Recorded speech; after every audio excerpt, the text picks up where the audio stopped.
또 골 오바메양 2골 1개 이동. 야 오바메양 해트트릭 아까 전에 뭐라고 했지? 해트트릭 하면 하늘에서 준 선물. 와 너는 진짜 야 헤븐 기프트. 진짜 하늘에서 준 선물 맞아. 오바메양은 하늘에서 준 선물이었어. 야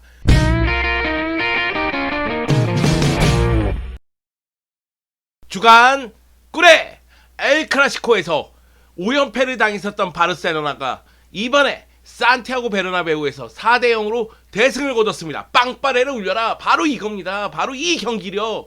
네, 말 그대로 이 경기는 바르셀로나의 경기였고 바르셀로나의 오바메양이 2골 1개의 도움, 덴벨레가 2개의 도움, 페란토레스가 1골 1개의 도움, 아라오가 1골을 넣으면서 레알 마드리드를 침몰시켰습니다.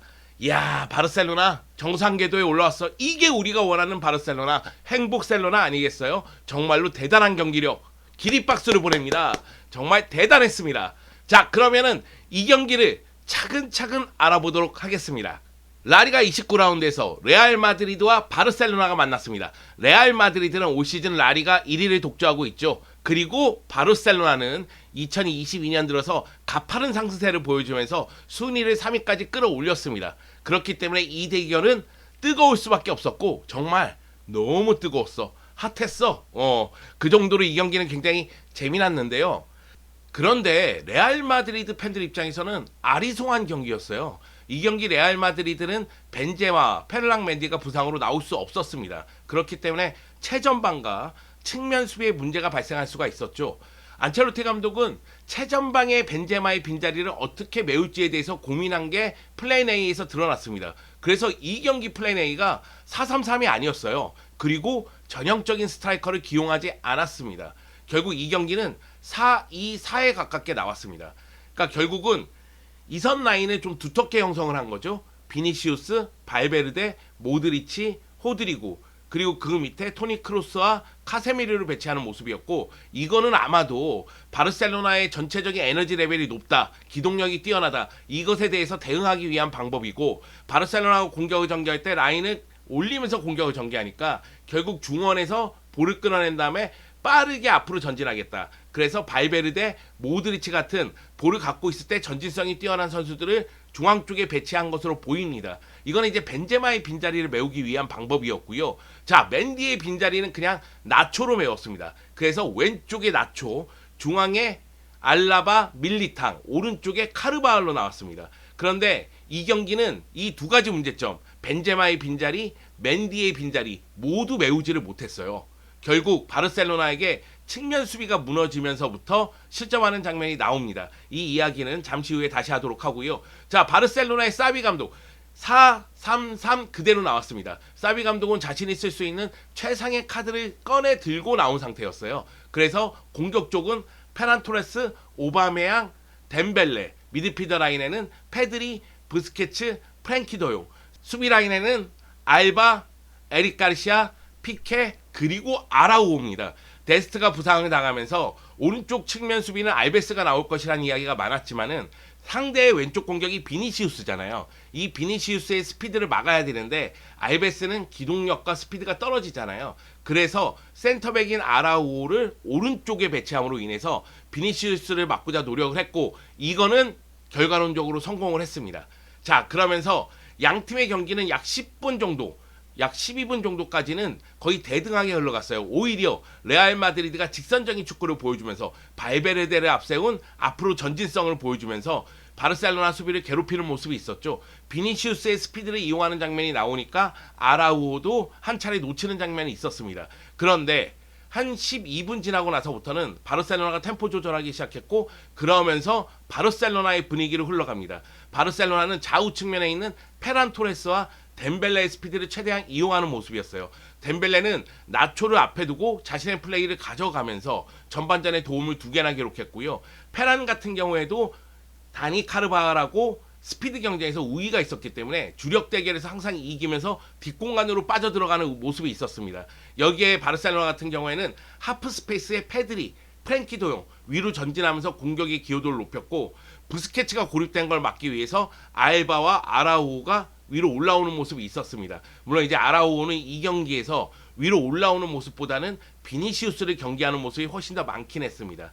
결국 이 경기 전반전은 바르셀로나의 분위기로 흘러갔고요. 그러면서 바르셀로나가 선제골을 넣는데 성공을 합니다. 바르셀로나 입장에서는 이 경기 선제골이 터지지 않았으면 어려운 경기가 될 수도 있었을 텐데 전반 29분에 덴벨레가 나초를 앞에 두고 제치면서 들어가서 날카로운 크로스를 올렸고 오바메양이 안쪽으로 세도하면서 헤더로서 선제골을 기록합니다. 이 골이 선제골이자 결승골이죠. 물론 그 전에 오바메양은 결정적인 기회를 놓치기도 했어요. 그리고 이 골 다음에 또 한 골을 넣긴 하지만 그 다음에 이어지는 기회들을 놓치기도 했어요. 하지만 오바메양에게 원하는 건 이런 골이에요. 큰 경기에서 기선제압할 수 있는 선제골 또는 결승골. 바로 오바메양이 바로 그런 모습을 보여줬습니다. 오바메양의 선제골로 인해서 바르셀로나는 흐름을 타기 시작했고요. 그러면서 전반 38분에 아라우오가 두 번째 골을 넣습니다. 코너킥 상황에서 덴벨레가 올려준 볼을 아라우오가 헤더로서 마무리 짓죠. 그러면서 이 경기는 전반전 내내 바르셀로나가 레알 마드리드를 괴롭히는 모습이 나왔고 레알 마드리드는 확실한 최전방 스트라이커가 없는 상태에서 이 선에 있는 4명이 번갈아 가면서 들어가고자 노력을 했지만 상대 박스 근처에서 바르셀로나 수비수를 괴롭히는 모습이 거의 없었어요.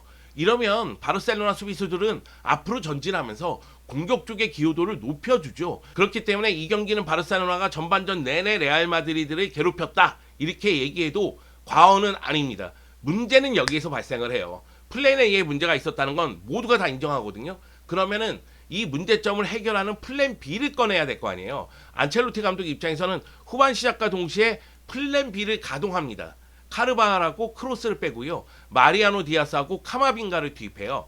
그러면서 최전방에 마리아노 디아스, 카마빙가가 이제 미드필더 라인에 들어가고 그 대신 수비 라인은 3백과 4백을 혼용하는 모습이었거든요. 그러니까 나초가 레프트백이었는데 오른쪽으로 갑니다. 그리고 알라바가 왼쪽으로 빠져요. 그러면서 수비 시에는 알라바, 카세미루가 내려오면서 카세미루, 밀리탕, 나초 이렇게 뽀페 형태가 되는데 공격 시에는 카세미루가 위로 올라가잖아요. 그러다 보니까 3백 형태가 되는 거예요. 사실 이렇게 바꾸자마자 또 실점을 하거든요. 후반 시작하면서 바르셀로나가 계속해서 페란 토레스를 이용하는 공격이 나오면서 페란 토레스가 날카로운 모습을 보여줬고 결국 페란 토레스는 후반 시작하고 나서 얼마 되지 않아서 골을 넣습니다. 네, 페란 토레스가 후반 2분에 골을 넣었는데 이 장면은 뭐 더용을 거쳐가는 공격이라든가 오바메양의 패스도 좋았고 페란 토레스의 마무리도 좋았죠. 그런데 레알 마드리드 입장에서 말씀을 드리자면 수비 라인에 변화를 준 다음에 바로 실점을 한 것이거든요. 그러니까 수비 라인이 안정감을 찾기도 전에 뭔가 조직력을 보여주기도 전에 당한 거예요. 거기다가 앞으로 전진하다가 볼을 빼앗기면서 당했기 때문에 수비 라인이 무언가 하지를 못합니다. 그냥 무너져 버려요. 그래서 안첼로티 감독이 이 플랜 B가 과연 성공했느냐? 아닙니다. 실패했습니다. 그러면서 바르셀로나는 또다시 골을 넣죠. 오바메양이 4번째 골을 넣습니다. 페란 토레스의 패스를 받아서 오바메양이 로빙 슈팅으로 골을 넣었거든요. 한 번에 넘기는 패스, 페란 토레스에 밀어주는 플레이, 거기다 오바메양의 로빙 슈팅. 그러면서 4번째 골을 기록했고 이 경기는 4대 0이 됩니다. 이후에도 바르셀로나는 계속해서 공격해요. 네, 레알 마드리드가 대처하는데 어려움을 많이 겪습니다. 바르셀로나 같은 경우에는 자신들의 플레이를 유지하면서도 중원을 장악해내고 전방 쪽에서의 공격의 스피드를 높이면서 레알 마드리드의 수비를 효과적으로 공략해 나갑니다. 근데 레알 마드리드는 좀 전에 얘기했다시피 4-2-4로 나왔다가 4-3-3으로 바꿨다고 봐야 되겠죠. 4-3-3으로 바꿨는데 힘을 발휘하지 못하는 거예요. 그러다 보니 결국 63분에 나초하고 호드리그를 빼고 루카스 바스케스하고 아센시오를 투입합니다. 이건 이제 오른쪽 라인에 변화를 주는 거죠. 나초가 레프트백으로 나왔지만 라이트백으로 변화를 꾀했기 때문에 나초가 나오면서 루카스 바스케스가 그 자리로 가고 아센시오가 그 위에 이제 호드리그 자리에 배치가 되는 거예요. 하지만 이것도 큰 효과를 보지 못했습니다. 오히려 바르셀로나 같은 경우에는 주중에 갈라타사라이 원정을 갔다 왔기 때문에 체력적인 부담이 있었거든요. 그래서 후반 70분 지나고 나서는 굉장히 체력적인 부분을 생각한 교체를 단행을 합니다. 이 얘기는 뭐냐면 끝나는 그 순간까지 기동력을 유지하고자 노력했다. 이렇게 보면 되겠습니다.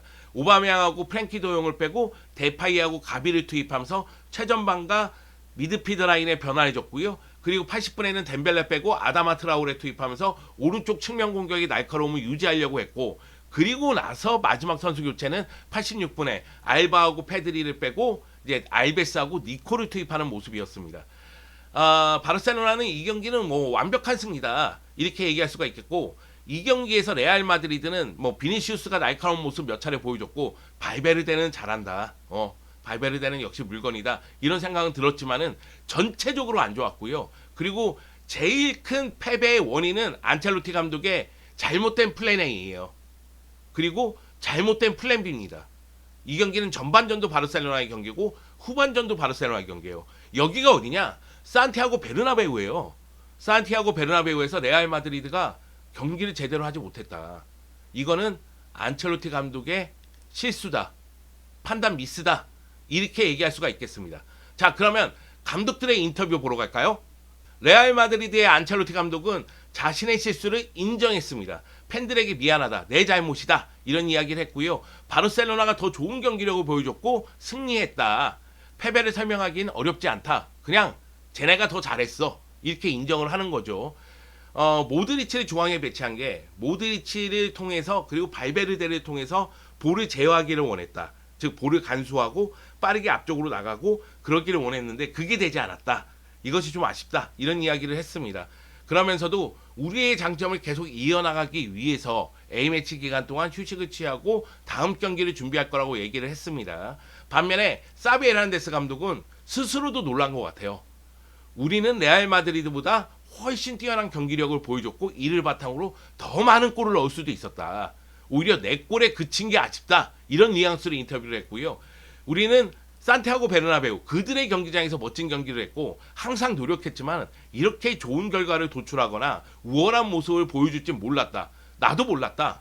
이렇게 경기가 잘 풀릴지는, 이렇게 레알 마드리드를 압도할 줄은 나도 몰랐다는 얘기입니다. 터키에서 돌아왔기 때문에 체력적인 부담이 큰 경기였음에도 불구하고 이렇게 승리를 거둬서 기분이 좋다.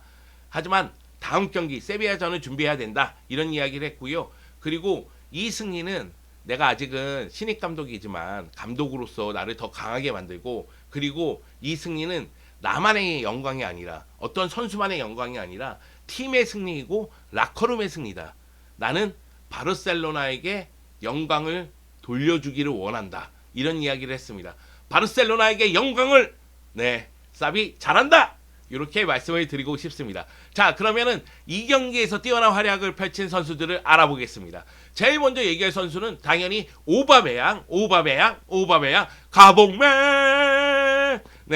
오바메양이 이 경기에서 71분 출전했는데 2골 1개의 도움을 기록했어요.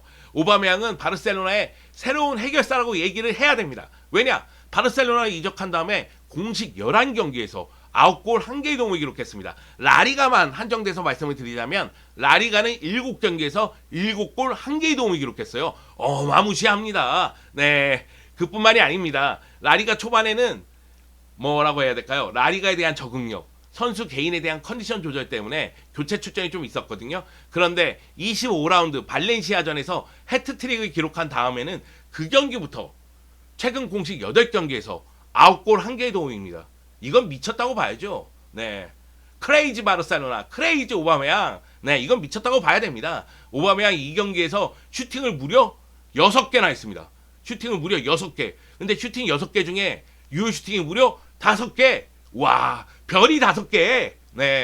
유효 슈팅을 5개나 했고 2골이나 넣었습니다. 사실 해트트릭 할 수 있었어. 좀 아쉽긴 했어. 해트트릭 기회가 좀 무산되긴 했는데 그래도 2골 1개의 도움이면 이건 땡큐베리 감사고, 오바메양이 이상한 제스처를 했었잖아요. 뭐 이런 제스처인가? 이런 제스처인가? 드래곤볼을 봤대요. 손오공처럼 우리 팀의 미래에 대해서 승리를 기원하는 제스처였다고 하더라고요.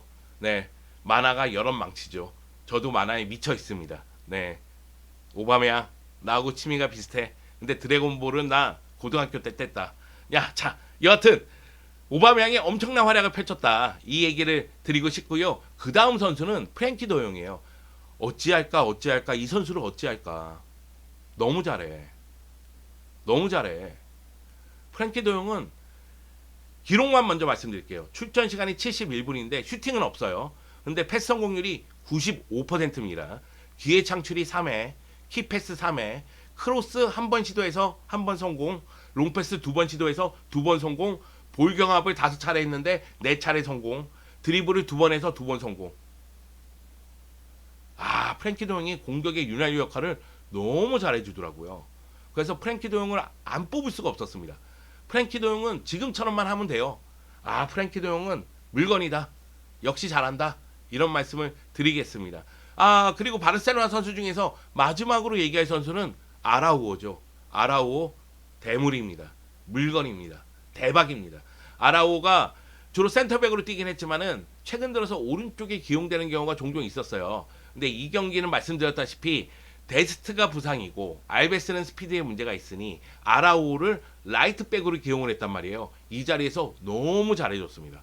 너무 잘해줬어요. 아라우오가 90분 출전했고 슈팅을 한 차례 했는데 그 한 차례 슈팅이 골로 연결이 됐죠. 헤더로서 팀의 두 번째 골을 기록하는 모습이 있었습니다.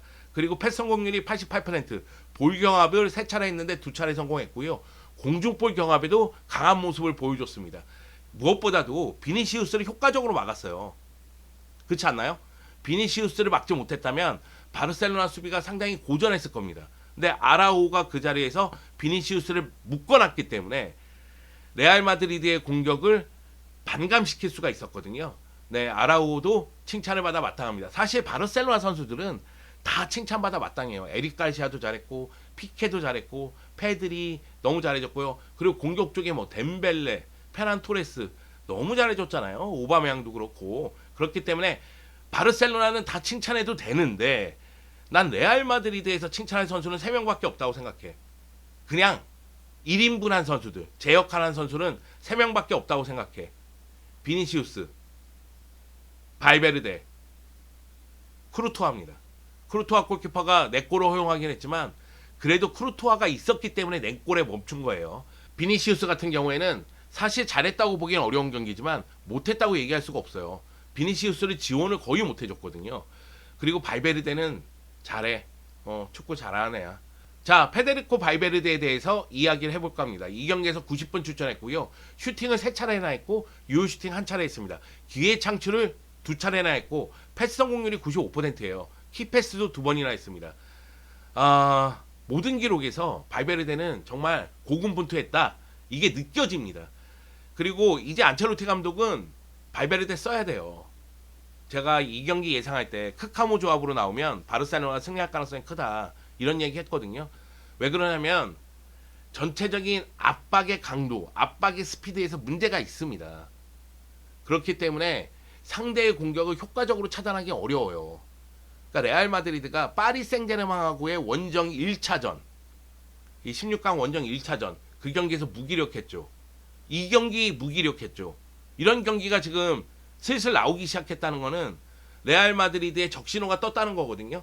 그러니까 레알 마드리드 올 시즌 전체적으로 봤을 때 나쁘다고 얘기하기 어렵습니다. 라리가 1위를 독주하고 있죠. 그리고 챔피언스리그 8강 가서 첼시 만나죠. 그리고 스페르코파 우승했죠. 물론 코파델레이에서 탈락하고 지금 엘 클라시코에서 대패를 당했기 때문에 적신호가 뜬 건 맞아요. 근데 야 이거 욕 나올 정도인데 이건 아니라는 거죠. 그래서 지금 적신호가 떴을 때 빨리빨리 대처를 해야 됩니다. 그리고 레알 마드리드는 문제점에 대해서 대처할 수 있는 카드가 팀에 있어요.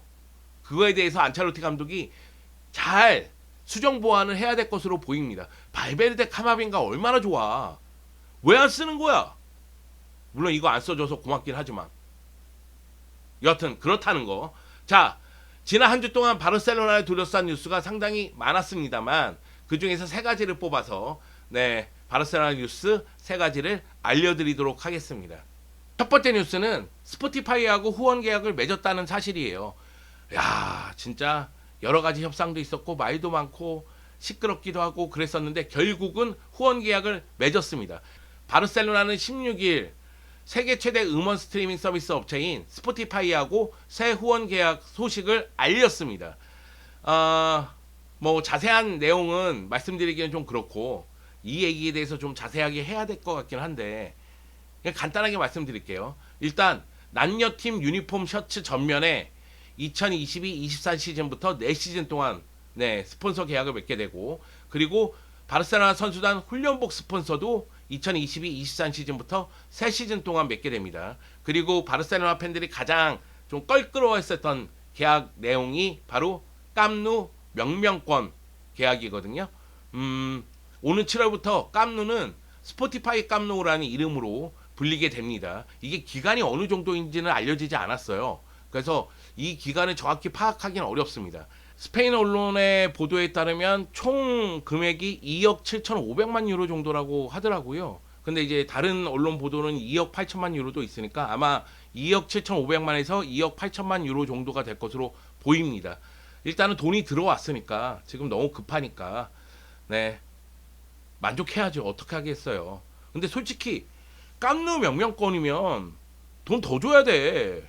한 4억 유로에 지금 계약을 했어야지. 라포르타 2억 8천만이라니 깜누 명명권인데 4억이나 5억까지는 갔어야지. 협상을 못해. 협상을. 한국 사람들은 당근마켓에서도 이런 거 제대로 협상하는데 이거 협상을 이렇게 하나? 아이 참 약간 화가 나지만 그래도 일단 돈이 들어왔으니까 오케이 예스 네 넘어가도록 하겠습니다. 자 유로파리그 얘기를 하지 않았죠. 바르셀로나가 갈라타사라이하고 유로파리그 16강 2차전에서 페드리하고 오바메양의 연속골로 2대1로 승리를 거뒀어요.